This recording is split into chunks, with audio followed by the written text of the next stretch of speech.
Adakan sayembara untuk menghancurkan Jaka Sembung. Nama saya Soca, Soca Indra Sukma, si buta dari Gunung Iblis.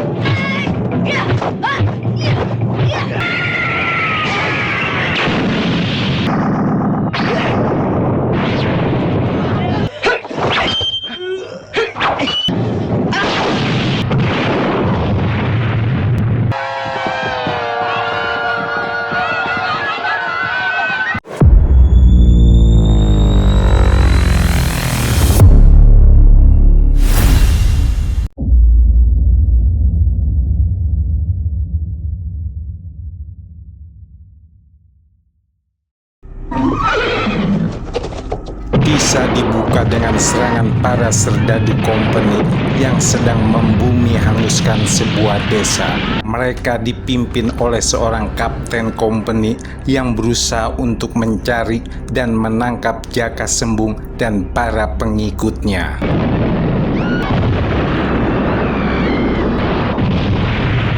Sementara itu dari atas bukit, dentuman suara meriam yang menggelegar membuat seorang pendekar buta menebak-nebak senjata apa yang ia dengar.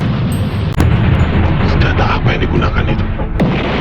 Sang kapten lalu mengumpulkan semua penduduk desa untuk mengorek informasi keberadaan Jaka Sembung. Jadi kalian tidak mau mengaku di mana itu Jaka Sembung, Tak lama kemudian muncul Jaka Sembung dan kawan-kawannya yang langsung menghabisi para penjajah ini hingga sang kapten yang terluka parah terkena sabetan golok dari Jaka Sembung dan panah lalu melarikan diri.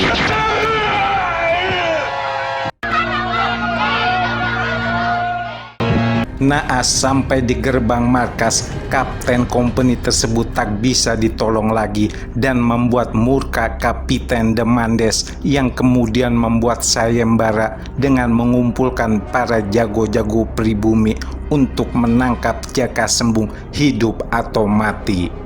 Adakan sayembara. Kita perlu jago-jago pribumi untuk menghancurkan Jaka Sembung. Beberapa pendekar dari berbagai aliran ikut kontes untuk memenangkan hadiah 500 ringgit dari pemerintah Hindia Belanda. Mereka saling unjuk kebolehan untuk mengalahkan satu sama lainnya. Demi hadiah yang diberikan, para pendekar ini pun mengeluarkan seluruh kemampuannya. Pendekar buta yang tanpa sengaja terdorong masuk ke dalam arena pertarungan lalu diserang oleh salah satu pendekar lainnya. Namun tak butuh lama bagi pendekar buta ini untuk mengalahkan lawannya tersebut. Nama saya Soca, Soca Indra Sukma, si buta dari Gunung Iblis. Soca pun lalu ditugaskan untuk menangkap Jaka Sembung, namun ia meminta imbalan yang lebih besar lagi, yaitu 1.000 ringgit. Kapiten pun akhirnya mengabulkan permintaan Soca tersebut. Ayo periksa. Singkat cerita, Soca, pendekar buta dari Gunung Iblis ini pun bersama para serdadu kompeni mencari keberadaan Jaka Sembung. Soca yang memiliki pendengaran tajam mendengar suara perempuan yang memanggilnya dari kejauhan. Mereka berada di kebun pisang itu. Soca lalu menghampiri kebun pisang tersebut dan tiba-tiba ia dihadang oleh beberapa orang pengikut Jaka Sembung. Mereka serempak menyerang Soca, namun pendekar buta ini terlalu tangguh. Dengan mudah Soca menghabisi mereka.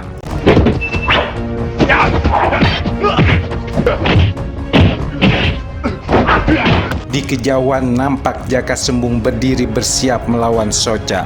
Pendekar buta sakti ini pun lalu melesat menghampiri buronan kompeni Belanda tersebut. Kedua pendekar ini pun saling berhadapan dengan senjatanya masing-masing. Jaka Sembung lalu menerjang Soca dengan golok saktinya.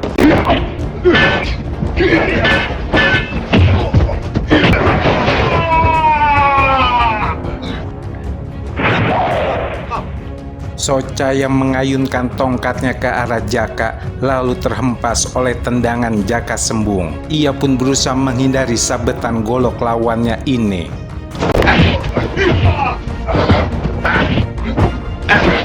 Jaka Sembung lalu melancarkan tendangan-tendangan beruntun yang membuat Soca kewalahan.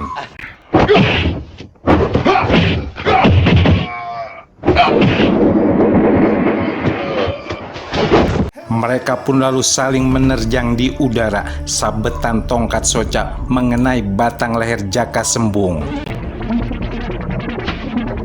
Jaka yang terhuyung-huyung menahan sakit di lehernya. Dengan cepat Soca lalu melayang dan mencabut kepala Jaka hingga terlepas dari lehernya. Soca pun berhasil membawa kepala Jaka Sembung ke hadapan Kapiten Demanes. Ia lalu meletakkan kepala tersebut di atas meja guna meyakinkan sang kapiten. Kapiten, mana hadiah yang 1.000 ringgit itu? Oh, tentu. Setelah berhasil mendapatkan hadiah 1.000 ringgit, Soca lalu pergi dengan perasaan senang. Namun tidak demikian dengan Kapiten Demanes. Ia merencanakan untuk menjegal Soca dan kembali mengambil uang hadiah tersebut. Tunggu apa lagi? Rupanya kau juga sudah tahu apa yang harus lakukan. Sementara itu, Dewi Magi, perempuan berilmu sihir, melihat Soca melintas dengan membawa peti berisi uang. Tak jauh, Letnan Kompeni juga mengintai keberadaan Soca. Soca yang memiliki pendengaran tajam mencium ada yang tak beres. Soca berusaha menghindari peluru-peluru yang menerjangnya dengan berjumpalitan.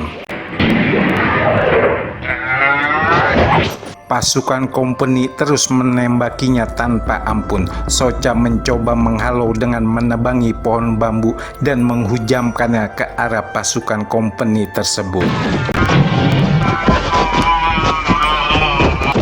Letnan Kompeni yang melihat Soca tersungkur dan mengira ia tertembak, lalu berusaha mendekat dan meminta Soca untuk menyerahkan peti uang tersebut. Serahkan uang itu kepadaku.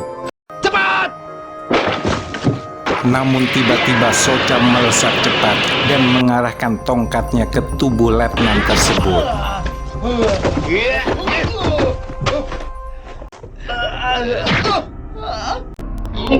Bohong, licik. Sang letnan yang tak membiarkan begitu saja Soca pergi, lalu menembak dan mengenai dada Soca. Soca pun terpelanting dan terjatuh ke tepi sungai. Dewi Magi lalu berusaha menyembuhkan Soca yang tak sadarkan diri.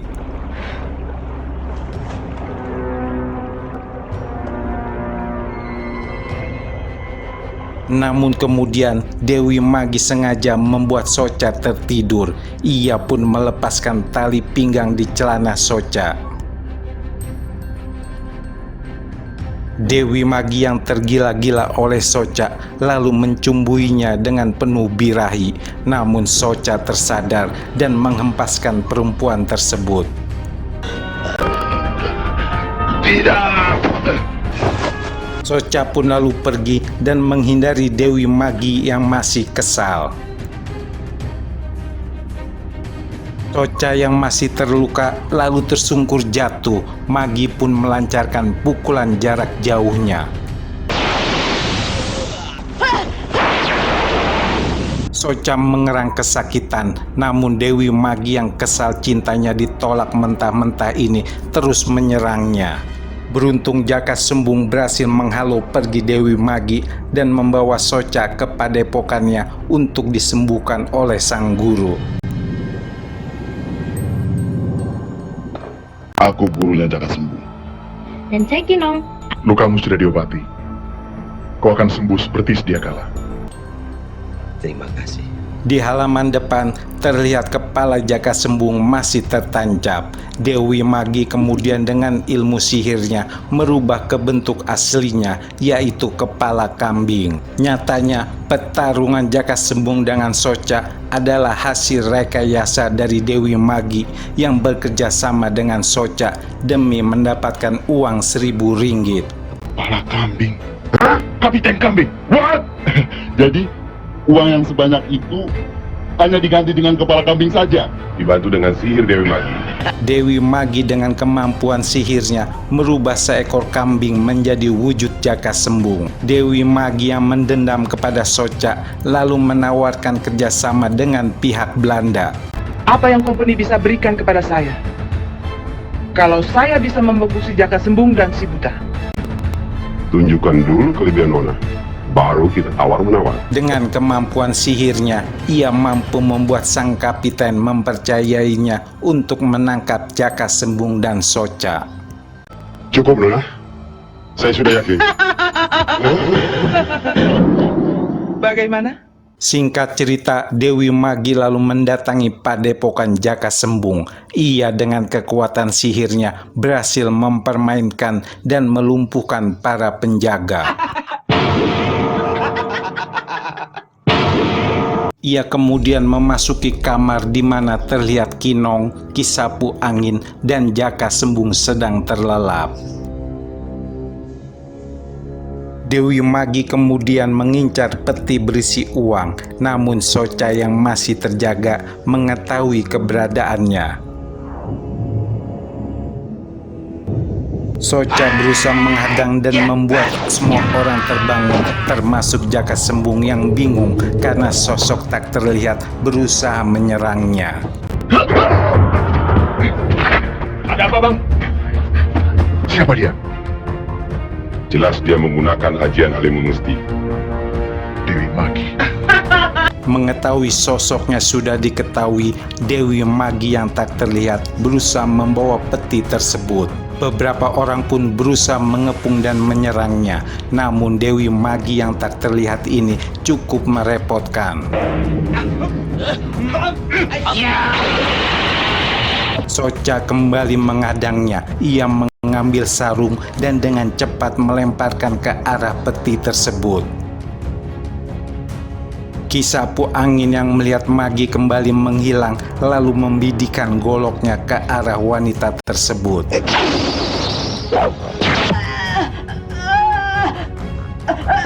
Dewi Magi mengerang kesakitan dan berusaha kabur.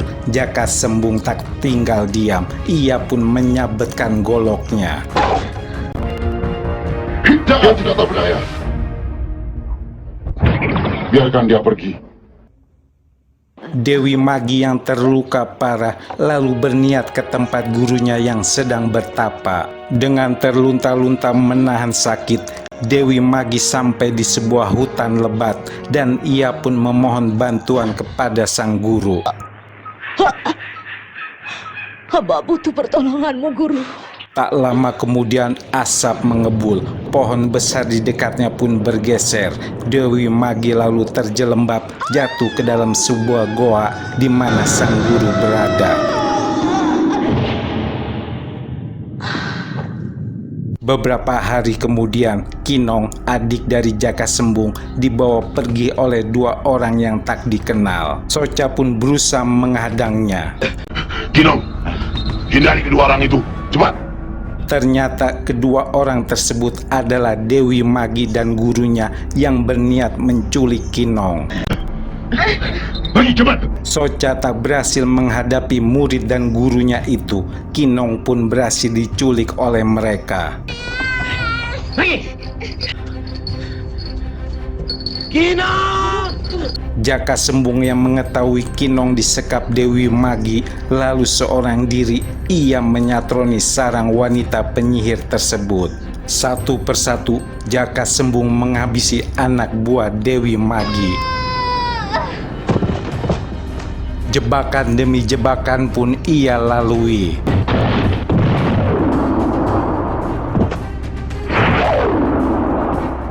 Namun sayang, Jaka tak mampu membebaskan Kinong yang tergantung di atas sumur yang berisi ular-ular berbisa. Dua tombak yang dilemparkan anak buah Magi membuat Jaka terjebak di bibir tebing. Tak lama kemudian muncul Soka dan Ki Sapu Angin beserta murid-murid perguruan lainnya. Kita harus membagi tugas, Soca. Aku akan melepaskan Kinong dari sumur maut itu, dan kau lepaskan Jaka. Mereka lalu mengatur siasat untuk menyerang anak buah Dewi Magi dan membebaskan Kinong serta Jaka Sembung. Kalau bambu ini meluncur dan mendarat di bawah Kinong, lepaskan anak panah kalian dengan tepat. Kalau Kinong sudah berdiri di atas bambu ini dengan tepat, lakukan penyerangan serentak. Kinong berhasil terjatuh di atas bambu. Mereka pun serentak melakukan penyerangan.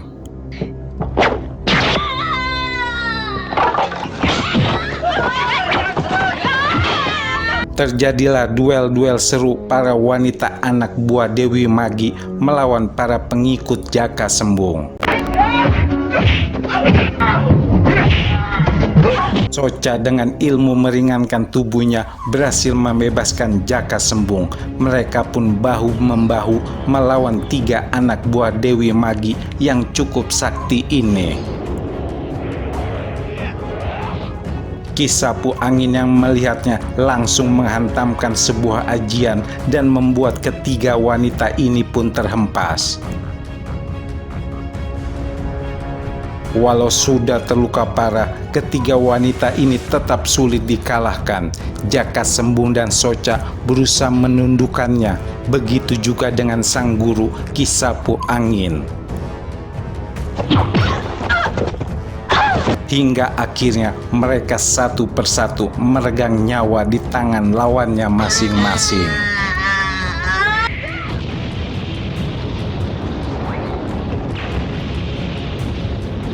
Tiba-tiba muncul guru Dewi Magi. Dengan kesaktiannya, ia membuat telinga Soca kesakitan.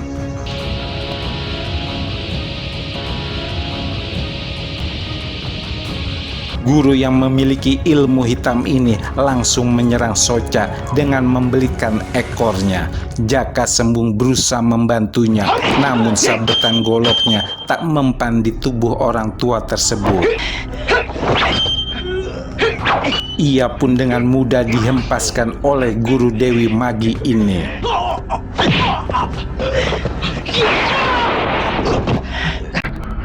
Tancapkan golokmu ke tanah Dan tebas ekornya.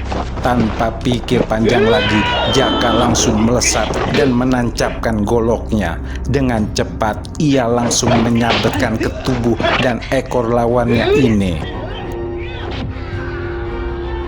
Ki Sapu Angin pun dengan cepat melancarkan sebuah ajian dan menghantam tubuh guru Dewi Magi hingga hancur tak berbekas.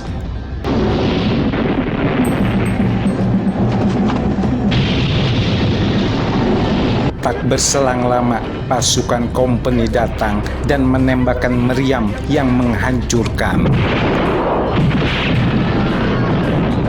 Mereka pun menembaki para pejuang yang dipimpin oleh Jaka Sembung yang berusaha berlindung dari terjangan timah panas.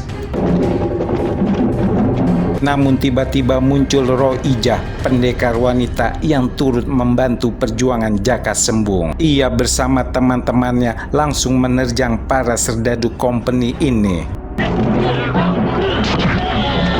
Jaka Sembung yang melihat kedatangan bala bantuan langsung ikut menyerbu kembali. Ia pun membabat habis para serdadu kompeni tersebut. Mengetahui para prajuritnya terkapar membuat Kapiten Demanis naik pitam. Ia lalu menghujani para pejuang dengan meriamnya.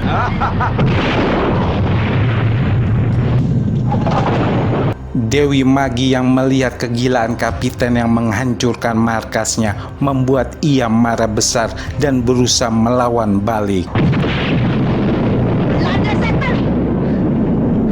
Ia pun terkena beberapa tembakan, namun dengan kesaktiannya ia balik menghantam para company ini.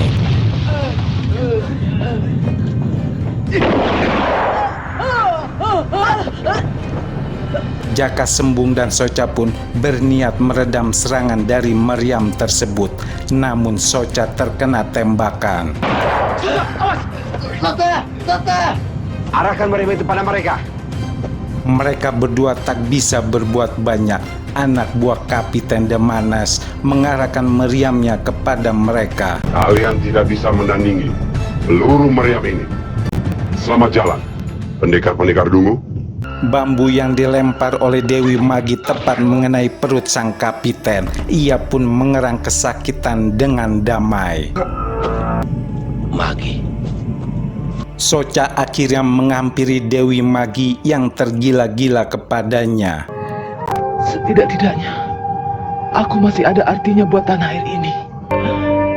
Tapi sayang, aku tak berarti apa-apa buat kau. Dewi Magi yang masih kesal kepada Soca lalu mengorbankan dirinya. Ia menahan tembakan meriam dengan tubuhnya itu.